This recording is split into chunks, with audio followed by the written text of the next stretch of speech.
Olá, sejam todos muito bem-vindos. Eu sou Carla Albuquerque, estamos aqui hoje no Investigação Criminal e hoje estamos trazendo aqui para vocês a doutora Michele Tofanello, que é especialista em direito imobiliário, e ela vai nos explicar a situação legal desse terreno que gerou uma disputa de terras no Distrito Federal.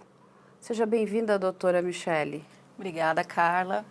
Agradeço a oportunidade, é um grande prazer estar aqui, principalmente para falar de um caso de tamanha relevância que não sai das mídias, né? Exatamente, doutora. E só para a gente começar, né, a conversar, esse terreno, que é base, né, vamos colocar aqui, de um grande crime que aconteceu ali no Distrito Federal. Exato. No primeiro momento, o que a mídia nos informou é que o proprietário desse terreno era o senhor Marcos, o pai do Tiago e esposo da Elisamar, a cabeleireira ali do Distrito Federal. Só que nós pedimos aqui para a doutora Michele fazer um levantamento, né, desse terreno, da matrícula desse terreno, do registro desse terreno. E ela vai nos explicar coisas que são muito relevantes e muito importantes. Porque assim como cada cidadão brasileiro, né, tem um registro de nascimento, Exato. né, a terra também possui um registro de imóvel, né? Então, cada pessoa que detém ali o seu quinhão precisa ter o registro daquele imóvel. Seja ele um terreno, uma casa, uma chácara, uma fazenda, um apartamento, ele precisa do registro. E, doutora, quando você analisou, né, a matrícula desse terreno, esse terreno está regular e não pertence à família do Marcos Antônio, correto? Exatamente.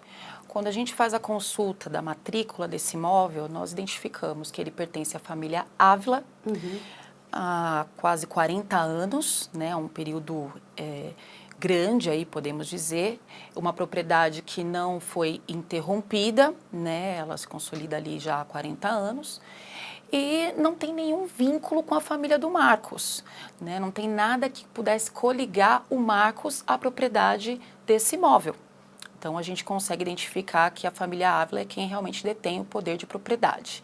E o que nos causa estranheza, porque a princípio muito foi dito que o Marcos era o proprietário, que a gente estava diante ali de uma questão de briga por terras, quando na verdade ele nem era o proprietário desse imóvel, né? O que nos faz pensar, parecer um tanto quanto inócuo essa disputa por terras, quando ele não é o proprietário. Então, aí quando a gente pensa, né, numa disputa, porque é isso que está saindo aí na imprensa bastante, e é lógico, a imprensa está reportando aquilo que ela recebe de informação, né, do delegado que está ali presidindo o inquérito, é um tanto quanto estranho, porque essas pessoas teriam, né, a motivação do assassinato seria a posse desse terreno. Exato. Ou seja, uma grilagem, né? Eles estariam grilando aquela terra. E assim, quando eu olho, né, eu tenho muitos anos, né, de experiência na área investigativa, né, de jornalismo investigativo, esse quebra-cabeça, ele não se encaixa. O meu sentimento pessoal e particular é de que as pessoas estão forçando as peças. Não, vamos enfiar essa peça aqui para que ela se encaixe. E aí eu vou te fazer a primeira pergunta aqui. Uma pessoa que vai grilar uma terra, ela não vai matar ninguém, correto? Claro, porque aí o interesse dela seria de entrar nesse imóvel de uma forma silenciosa, sem chamar atenção, ficar ali, né, garantir o tempo de permanência, que depois pode ser até convertido numa propriedade futuramente, né? Se a gente for falar aqui de um uso capião, né, o interesse de pleitear isso na justiça futuramente, então você tem que ter garantido ali um período, a continuidade de permanência no local, de forma mansa, pacífica, o que a gente vê que também não é o caso. Por quê? A gente já tem informações de que a família, né, real proprietária, a família Ávila, ela já se insurgia contra essa posse indevida por parte do Marcos. Ou seja, que a gente tem certeza nesse cenário? O Marcos, ele tinha posse do imóvel de forma irregular, né? Ele detinha a posse imediata ali do imóvel, ele não era o proprietário, e a família responsável pela propriedade já começava ali a reivindicar os seus direitos de posse. Ou seja, também não seria cabível um uso capião, por exemplo, nessa história, nesse contexto, não seria cabível porque a gente não está mais falando de uma posse mansa e pacífica. Há ali uma insurgência do proprietário. Então, ali você já perde os requisitos para uma ação dessa natureza. E aí, quando a gente foi procurar, né, o registro, né, a matrícula desse imóvel, a gente acaba descobrindo outras informações, né? Essa família, a família Ávila, ela frequentava esse terreno, essa chácara, né? Inclusive, é passado um tempo, eles vão com menos frequência. Isso. Mas eles tinham um caseiro que cuidava dessa propriedade, correto, doutora? Exatamente. Esse é um outro ponto. O imóvel, ele não estava abandonado, né? Tinha, sim, um caseiro que foi contratado no ano de 2012 para fazer ali todas as funções locais. Então, a família já não participava tanto das rotinas, mas deixou o caseiro responsável. Esse caseiro, ele trabalhou ali do ano de 2012 até 2019, quando ele acabou, até um pouco antes, há relatos, né, de que um pouco antes de fim desse contrato, ele já havia feito ali uma passagem das obrigações que ele tinha para um terceiro. Então, ele fez ali um documento que não teria força jurídica, passando essas atribuições dele a outrem. É uma forma irregular, né? Ele não poderia, de forma alguma, transferir essa função que lhe foi conferida, atribuída, né, através de um contrato de trabalho, a outrem. Então, aí começaram alguns erros, né, relacionados à questão da posse desse imóvel. Até porque esse caseiro, ele estava registrado de forma regular, sim, no sistema da CLT, é isso? Exatamente, ele tinha então, registro. Ele não tinha poder algum de contratar uma outra pessoa, não, a não ser por anuência dos proprietários da terra, correto? Exato, ele não tinha esse poder, né, essa autonomia de forma alguma, inclusive ele recebia, né, os direitos trabalhistas decorrentes dessa relação. Então, foi uma atitude totalmente arbitrária também por parte desse caseiro, né? E aí, onde que a gente consegue ligar essa situação ao Marcos? Esse caseiro, ele fez essa transferência dessas funções para um terceiro, inicialmente. O contrato de trabalho dele se encerrou em 2019. Esse terceiro continuou nas terras. A família Ávila teve conhecimento, né, se insurgiu contra, há relatos de que se insurgiu contra. Esse terceiro desocupou o local, porém, conferiu ele ao Marcos. É o que se sabe dessa história, né? É o relato que se tem, que foi conferido ao Marcos de forma verbal, né? Não teve nada por escrito, nenhuma formalidade. E aí foi quando o Marcos teve acesso, passou a ter acesso a esse imóvel, no ano de 2019. Então, aí vamos dar uns passinhos aqui para trás, porque assim, a gente encontrou um processo de reintegração de posse e nesse processo a gente encontrou toda essa documentação no qual esse caseiro, né, que era contratado da família, né, de forma regular, inclusive ele desaparece, porque a própria família coloca, né, um anúncio no jornal, que é uma obrigação, né, principalmente a gente precisa deixar claro que a lei mudou, mas naquela época você era obrigado a colocar um anúncio para que a pessoa voltasse ao trabalho, senão ela seria automaticamente dispensado. A gente, inclusive, vai mostrar aqui o anúncio de jornal, porque é algo público. Sim. E o que acontece? Ele volta e a carteira de trabalho dele é dada baixa, correto, doutora? Exato. Existe a baixa na carteira desse funcionário da família Ávila. Houve. E aí o que acontece? Mas esse funcionário já havia negociado com essa outra pessoa para que ela ocupasse as suas funções. Exatamente. Na troca, inclusive, existia ali um acordo que existiria ali uma troca monetária entre eles. Exato. Você vai fazer aqui o meu serviço e você vai me repassar quase que, gente, uma rachadinha, né? Sim. Uma rachadinha privada ali. Ai, que horror. Bom, aí o que acontece? Essa pessoa fica ali de forma irregular, a família Ávila fica sabendo, pede então que ele saia da fazenda e o que acontece? É nesse momento que essa pessoa chama o Marcos Antônio para ficar no seu lugar. Exatamente. Dizendo que a família Ávila lhe devia valores. Então, que você ficasse ali, o Marcos Antônio, e os valores que ele viesse a receber, eles também dividiriam, correto? Exatamente. Uma segunda rachadinha. Só que a família Ávila não tinha nenhum contrato de trabalho com essa pessoa. Fato. Que é um fato.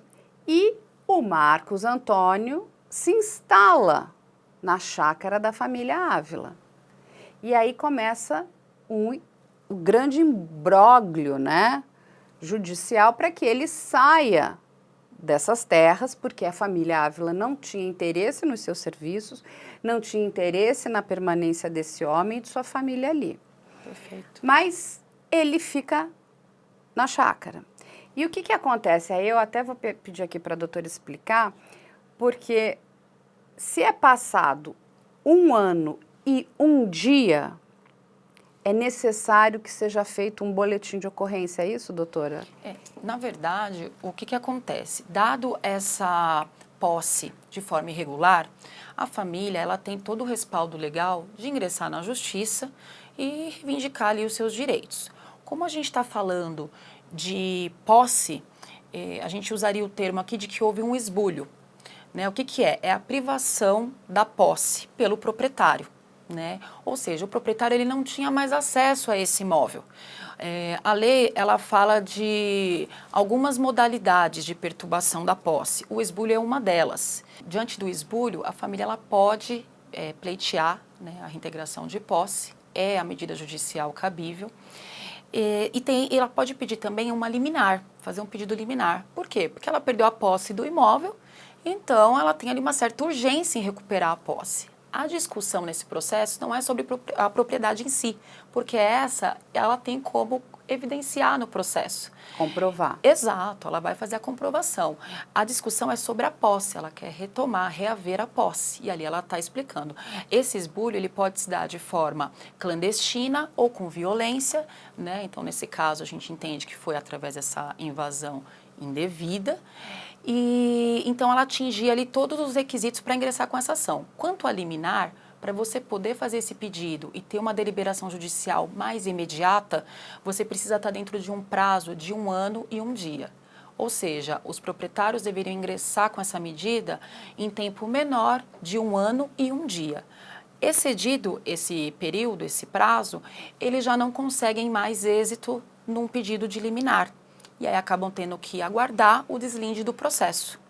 Então, foi exatamente o que aconteceu. Eles tentaram, fizeram uma tentativa relacionada a essa liminar e não conseguiram. Então, a situação acabou se estendendo aí um pouco mais, né, nesse contexto de conseguir recuperar a posse desse imóvel.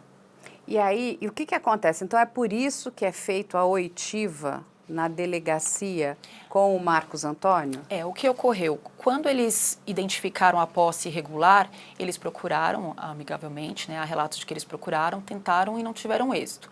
Fizeram um boletim de ocorrência. Então aí que foi feito o boletim de ocorrência. Exato. Aí nessa ocasião foi colhido um depoimento do Marcos Antônio que afirma que não era proprietário dessa unidade, desse imóvel, né, dessas terras, que ele estava lá através desse acordo que foi realizado com terceiros, né, e que ele realmente não tinha a propriedade. Isso era algo que ele reconheceu perante o depoimento nesse inquérito, né, nesse boletim que foi registrado. Já conhece a loja do canal Operação Policial? o único lugar onde você encontra os produtos oficiais com as marcas das nossas séries. Temos canecas, cadernos de diferentes tipos e tamanhos, canetas e muito mais. Não vai esperar para começar a sua coleção, vai? E aí vale a gente mostrar que nós tivemos acesso a esse termo de declaração, né?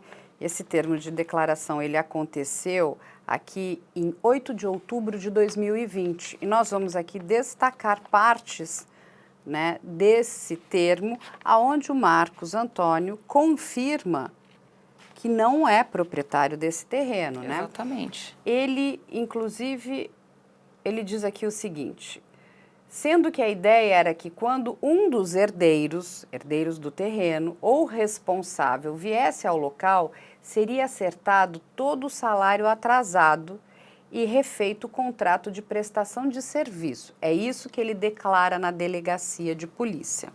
Ou seja, que essa pessoa, né, essa intermediária, que não era o caseiro contratado, né, mas sim uma outra pessoa, que a família também desconhece, jamais contratou essa pessoa.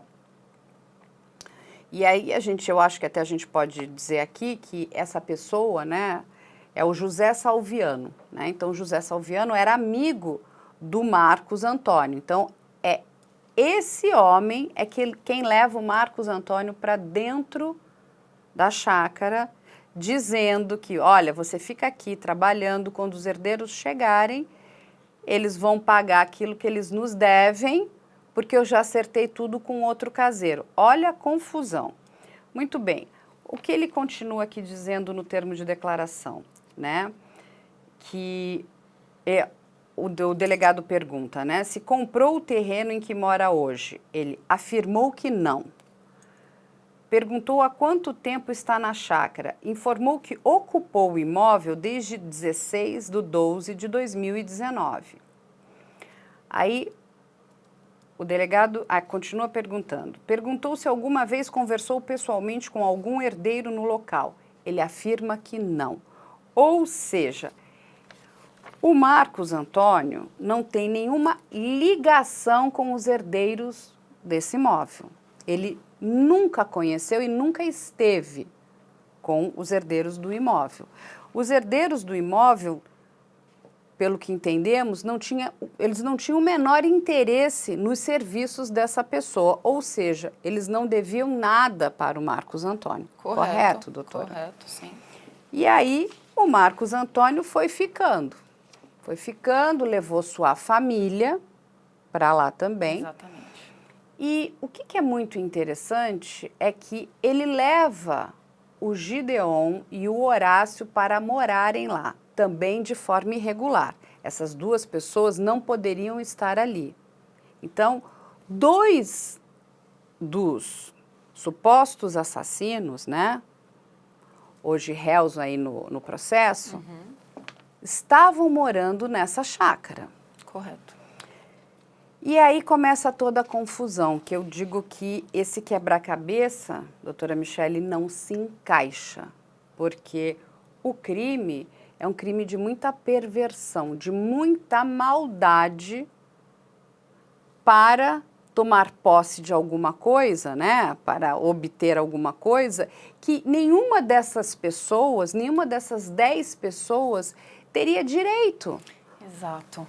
Porque esse terreno, depois, né, que a dona veio a falecer, passou a ser dos seus herdeiros, correto? Sim.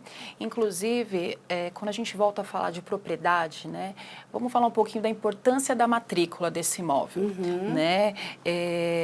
A matrícula, ela é o documento de identidade desse imóvel, uma certidão de nascimento, como você mesma já falou no início, e ali você tem transcrito tudo o que aconteceu referente ao imóvel, toda a transição de propriedade, questões eventuais de ônus que possam ter recaído sobre o bem, decorrente de uma penhora, uma dívida que o proprietário tenha, questão de financiamento bancário vinculado à lei de alienação fiduciária, são questões que são registradas nessa matrícula. Então, veja bem, diz a mídia, né, e todos os veículos de informação, que se trata de uma briga por terras. Ok, a propriedade não é do Marcos, nós já sabemos, né? Ele estava na posse, porém irregular. Ele não sendo o proprietário, não teria como reivindicar nada relacionado a esse imóvel, porque ele não era o dono. Então, veja bem, um crime que foi todo estruturado no entorno dessa relação. Se porventura essa família foi exterminada, né, vislumbrando o acesso a esse imóvel posteriormente, veja, nós não estamos diante de quem tinha o direito a essa propriedade. Ou seja, vamos pensar num caso extremo aqui. Vamos fazer uma linha de raciocínio mais extrema. Digamos que o Marcos fosse o proprietário, que a gente já sabe que ele não é. Digamos que ele fosse. Okay. Vamos pensar nessa hipótese que foi o que aparentemente ocorreu, né, com os indivíduos. Ele é o proprietário. É o que os indivíduos dizem, né? Exato. Que ele informava que ele era o dono do terreno. Exato. Vamos partir dessa premissa, então. Ele era o proprietário do imóvel. Ali teve parte da família assassinada. E como que fica, Michele, essa questão de herança, né? Se ele era o proprietário e a família ali foi brutalmente assassinada, como que fica? Esse imóvel vai ficar ali disponível para esses indivíduos? Esse imóvel, ele vai ter alguma destinação? Tem algum outro herdeiro que iria assumir? Como que fica essa situação? Veja bem, nem nesse pensamento extremo, os indivíduos não teriam esse acesso livre ao imóvel, né? Eles não teriam essa condição. Por quê? Vamos pensar que parte da família foi assassinada. No direito sucessório é traçada uma linha de prioridades, né? Então, você tem ali, primeiramente, os descendentes, filhos, netos, você tem ali na linha de ascendente pai, avô, né? Pai, mãe, avô, avó. Você tem também ali cônjuge, que no caso ela foi assassinada, né, nesse caso, mas você tem no direito sucessório também essa questão de coligar o cônjuge.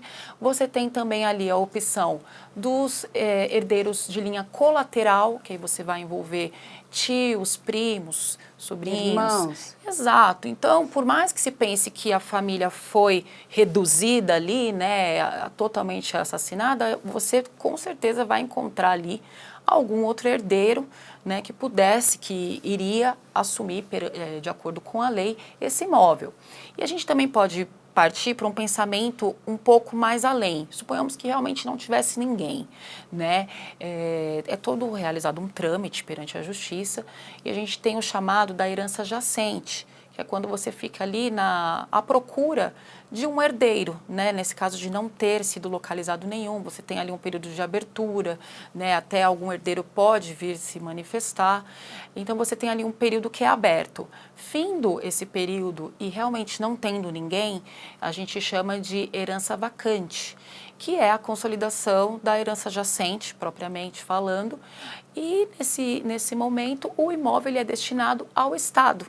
Ou seja, de qualquer forma, esse imóvel não ficaria ali disponível para quem quer que fosse, pudesse usufruir, desfrutar da posse dele, né? Então, teria uma destinação, teria um direcionamento legal quanto a isso. Ou seja, então, nem que, assim, vamos dizer, né? Nem que ele...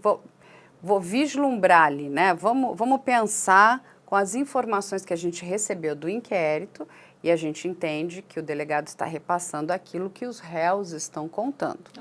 Que eles tramaram, né, esse plano macabro e estúpido, porque é um plano estúpido, vamos matar ali todos os membros dessa família, porque aí ficamos com o terreno, aí o terreno é nosso agora. Como você pegasse essa xícara, que a xícara é sua, não é? Primeiro que o terreno não tem liquidez. Você não vai conseguir vender aquilo. Também, sim. Porque para você vender, você precisa ter a propriedade e não a posse. Perfeito. Eles não têm a propriedade e não poderiam vender absolutamente nada. Correto? Você extermina 10 pessoas. E vamos lembrar que dentro dessas 10 pessoas nós estamos falando de 3 crianças. Ninguém vai notar, mas ninguém vai sentir falta.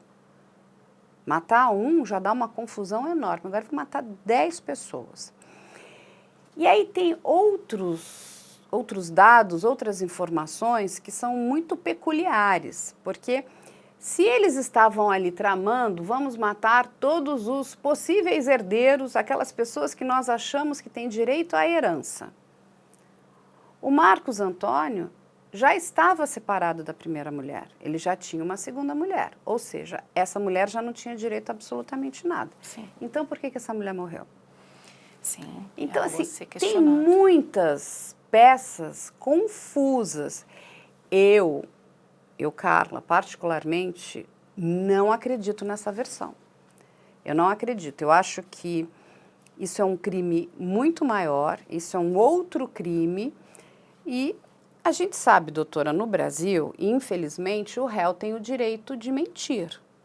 Eu acho isso um absurdo, né?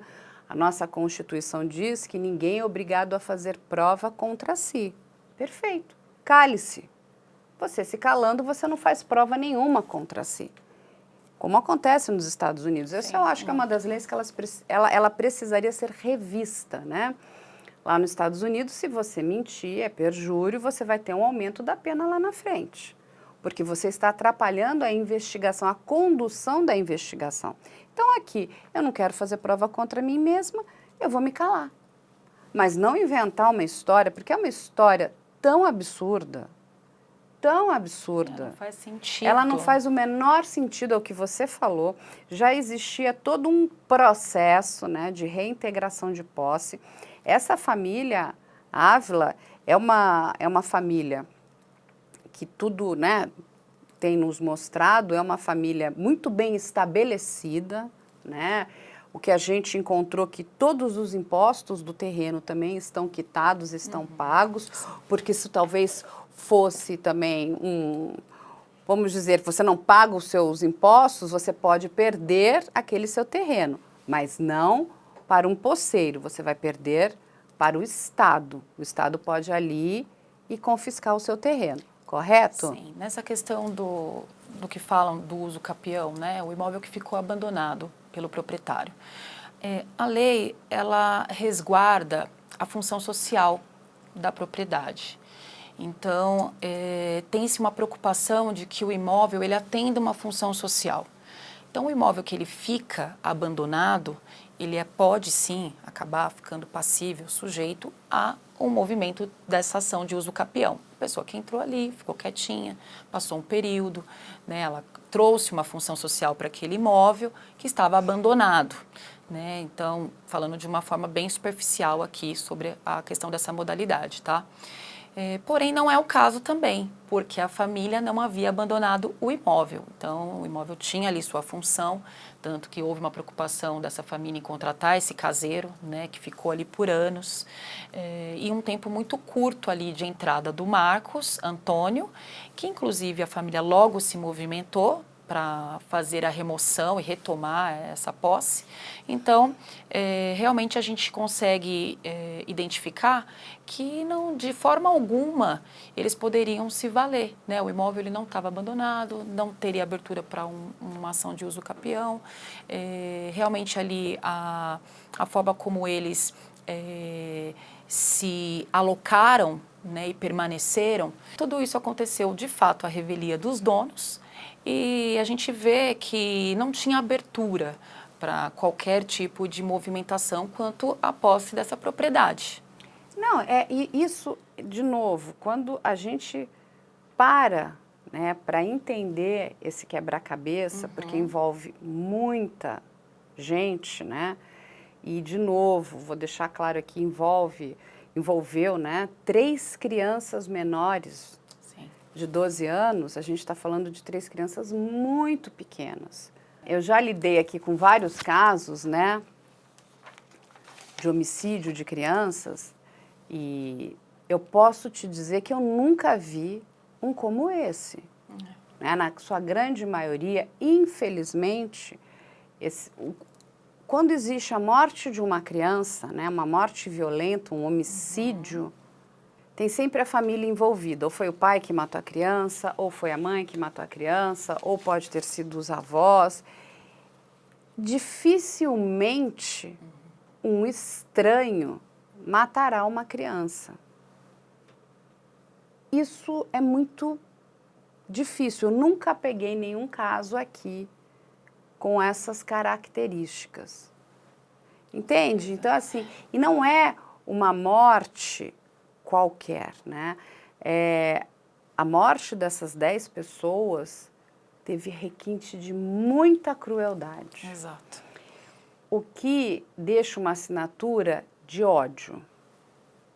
Tem algo a mais. Não foi simplesmente ao acaso, foi sem, sabe, alguma coisa que perdeu o controle. Não. Você carbonizar corpos, né? Você esquartejar corpos. Ali tem uma assinatura muito peculiar, muito pesada. Inclusive, nós vamos aqui trazer, né, os especialistas na área criminal que vão nos explicar esse tipo de assinatura. A gente precisa deixar claro aqui também que um dos envolvidos nesse caso, né, um dos réus, tudo indica que faz parte de uma organização criminosa. Precisamos deixar aqui claro também que o Marcos Antônio teve algumas passagens, né, pela penitenciária. Criminal, exatamente. Exatamente. Ele já tem crimes. uma ficha criminal, né? Ele tem uma maturidade criminal que não é pequena, não. Ele tem um histórico ali bastante comprometedor. A gente precisa deixar claro que existe, né, um dos acusados, um dos réus, ele faz parte de uma organização criminosa, que é o Carloman. O Gideon é amigo do Carloman. Gideon e Marcos ficaram presos na mesma época. Vale ressaltar aqui que o Marcos Antônio tem uma extensa ficha criminal, ou seja, ele já tem ali maturidade criminal. Alguma coisa aconteceu de muito mais séria do que uma simples briga por posse de terra. Porque por mais estúpidos que sejam esses homens, e são estúpidos, além de serem criminosos, no mínimo você vai checar informações. Eu vou matar uma pessoa que não é proprietário da terra porque vou ficar com a terra dele? Não faz o menor sentido, gente.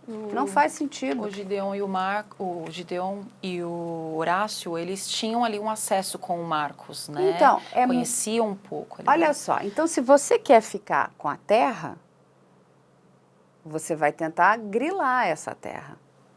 Você vai tentar o uso capião, você vai ficando. Você vai ficando e vai tentando empurrar com a barriga, tentar provar que você está fazendo um bom uso daquela terra. Que aquela terra está tendo uma destinação social. E aí você vai tentar, lá na frente, ganhar um pedaço, pelo menos, dessa terra. Exatamente. É isso que, né, uma pessoa, vamos dizer, inteligente poderia fazer. Agora, eu vou matar uma pessoa, e não é uma, eu vou matar 10 pessoas para ficar com uma terra que eles não têm posse alguma, que eles não têm direito algum. Ninguém vai dar falta de 10 pessoas, mas ninguém vai dar falta, porque não é uma pessoa. De novo, gente, são 10 pessoas. 3 crianças. E vou ficar com a terra, tá tudo bem. A polícia não vai descobrir, viu? Porque a polícia é burra. Só a mãe desses 5 infelizes é inteligente, porque botou 5, né, pessoas muito brilhantes e inteligentes. Olha, nosso plano é maravilhoso, a gente mata essas pessoas, a gente fica na terra, ninguém vai dar falta e tá tudo certo. Agora, o Gideon e o Horácio já moravam ali com o Marcos. O Marcos já tinha ido na delegacia de polícia prestar uma declaração, prestar esclarecimentos. A gente sabe como as pessoas fazem, elas falam, olha, eu fui na delegacia, tive que ir lá, porque para dizer o seguinte, a família está querendo a terra. Gente, é lógico que esses criminosos sabiam que essas pessoas não eram donas dessa terra. Porque, né, infelizmente a pessoa fala mais do que deve. Agora, nenhuma dessas pessoas está aqui, inclusive, para se defender. Sim. Então, os réus vão contando as histórias mais absurdas do mundo. E o delegado, ele traz um ponto interessante, que ele fala que realmente o interesse deles era a venda dessa propriedade após todo o ocorrido, né, após toda essa articulação, essa organização criminosa. Ele fala que eles queriam vender esse imóvel, que eles estimavam receber ali em torno de 2 milhões e que esse valor seria ali dividido entre todos eles dessa organização. Olha que plano incrível. Só que veja bem, se eu não sou o proprietário, né? Como é que eu vendo? Exatamente, o proprietário é quem tem o registro. Vamos falar aqui novamente, né? Então é importantíssimo a questão do documento do imóvel estar ok. Que está aqui, a gente está com o registro Dono do é imóvel. quem registra, né? Exatamente, registro. De novo, vamos deixar muito claro aqui, de uma família muito bem estabelecida, o imóvel tem uma situação completamente regular, com todas as suas taxas, impostos pagos. A família estava ali lutando para tirar esses invasores, né, essas pessoas indesejadas. Ela jamais contratou nem Marcos Antônio, nem a pessoa que o antecedeu, que a própria pessoa que antecedeu, ela pulou fora, né? Se encerrou ali o contrato. Eu vou pegar um terreno e olha que plano incrível, vou vender. Eu vou vender. Agora, como que eu vendo isso? Me explica, como que eu vendo? Não, e não é assim, não é pouco dinheiro, não. São 2 milhões. Quem é um imbecil, porque tem que ser, além, a gente tem 5 estúpidos, agora tem que ter um imbecil aqui do outro lado, que vai comprar um terreno sem ter o direito do registro. Porque a primeira coisa que a pessoa que vai comprar algum imóvel, ela vai verificar, mas você não é dono disso. Como é que você está me vendendo alguma coisa que você não tem direito? Isso é um ponto importante para quem quer adquirir um imóvel, né? Consultar a matrícula, olhar o histórico. Aí, assim, e eu vou te pagar 2 milhões. Por que mesmo? Entende? Essa história não tem pé nem cabeça. A gente entende que, de novo, né, o delegado colheu o depoimento dos criminosos. E o que os criminosos dizem é que foi isso que aconteceu. Esse caso me lembrou muito o caso da doutora Amanda Albach, que também os criminosos inventaram uma história mirabolante, né? E está na cara que aquela história não tem pé nem cabeça. O próprio delegado nos explica isso. Mas ele explica o seguinte, a gente tem que colher o depoimento dessas pessoas, né? Tem que repassar isso, inclusive, para o Ministério Público, e lá na frente a promotoria vai apurar num sentido de que, olha, a sua tese não se sustenta. Né? Quem que eles estão escondendo? O que está sendo escondido? Porque tem algo a mais, não é só posse de terra, não é uma briga, porque poderia acontecer, né? Enfim, eles brigaram, eles se desentenderam, eu tenho raiva de você, ele vai em cima, talvez do Marcos Antônio, ou talvez do Marcos Antônio, do filho do Marcos Antônio, temos raiva de você, nos desentendemos aqui, mas eu vou matar toda a sua família, e de novo a gente vai matar 3 crianças. 3 crianças que não têm a menor ligação com esse terreno, não têm o menor direito à propriedade desse terreno. Isso está muito mal contado. Mas a gente precisa aguardar, não é isso? Sim, maiores esclarecimentos, né? Com certeza devem surgir aí novas considerações a respeito desse caso ainda, até mesmo pela circunstância que a gente trouxe aqui hoje em relação à propriedade desse bem. E aí, só para a gente avisar para as pessoas, nós vamos estar entrevistando também um especialista na área de direito de sucessão. Exato. Que ele vai nos explicar, né, a questão da sucessão. Digamos que essa família fosse, né, dona do terreno. Como funcionaria? Como funcionaria? Esses 5 criminosos teriam direito? Isso. Algum direito a isso, por estarem ali, por estarem morando ali? A gente já viu, inclusive no caso da Suzane, que era herdeira, né, da Suzane von Richthofen, quando ela comete o homicídio, né, que ela é mandante do crime ali, dos pais dela, ela perdeu, inclusive, o direito à herança. Sim. Então, esse advogado vai poder nos esclarecer, né? Exatamente. Inclusive aquele que tem direito, está na linha, né? De sucessão. De sucessão, quando comete um crime, também ele faz o quê? Ele sai da linha de sucessão. Isso, porque hoje aqui nós falamos de uma forma muito breve, né, mais sucinta, de como funciona a questão do direito sucessório, mas o doutor com certeza ele vai trazer mais detalhes, porque esse é uma área do direito que tem suas peculiaridades, então tem alguns detalhes aí que devem ser ressalvados com certeza. É isso, eu agradeço aqui muito a doutora Michele. Eu que agradeço, foi um Que nos prazer. explicou, deu aí uma aula sobre a questão aí do direito imobiliário. O direito, ela é uma área muito ampla, né? E ela é toda subdividida, né? Porque você tem o direito criminal, você tem o direito civil, familiar, imobiliário, tributário, empresarial, direito marítimo, sucessório. Gente, é direito para todo lado, não é isso? Perfeito. E o que você pergunta, o que o direito imobiliário tem a ver com o crime? Ela está aqui explicando para a gente a questão da posse e a questão da propriedade. Perfeito. Não é? Perfeito. E o que, de novo, depois de toda a sua explicação, fica aqui, né, na minha cabeça, que esse crime, do jeito que ele está sendo explicado, não faz o menor sentido. Mas a gente precisa aí aguardar aí, né, o que vem pela frente. Eu acho que muita água vai passar por debaixo dessa ponte, né? Com certeza o Ministério Público vai denunciar essas pessoas, com certeza essas pessoas serão pronunciadas, porque é um crime gravíssimo, é muito grave, é um crime pesadíssimo.